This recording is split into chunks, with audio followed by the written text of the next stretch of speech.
Programme حالات حاضرہ کے ساتھ جرمنی فرینکفرٹ سے علی آپ کی خدمت میں حاضر۔ السلام علیکم۔ آج کا موضوع فائرنگ سے 3 سگے بھائی قتل۔ لاہور میں جھگڑے کے دوران فائرنگ سے 3 سگے بھائی قتل۔ لاہور شاہدرہ کے علاقے میں جھگڑا کے دوران فائرنگ کے نتیجے میں 3 سگے بھائی اور ایک راہگیر قتل ہو گئے۔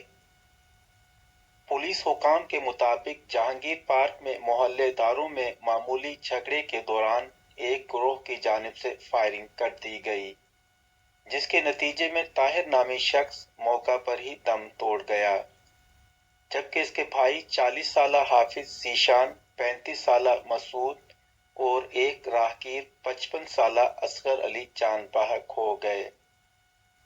سی سی پی او لاہور اور ڈی آئی جی آپریشنز نے واقعے کا نوٹس لیتے ہوئے ملزمان کی گرفتاری کے لیے ٹیمیں تشکیل دے دیں، جبکہ پولیس نے لاشوں کو قبضہ میں لے کر پوسٹ مارٹم کے لیے مردہ خانے منتقل کر دیا۔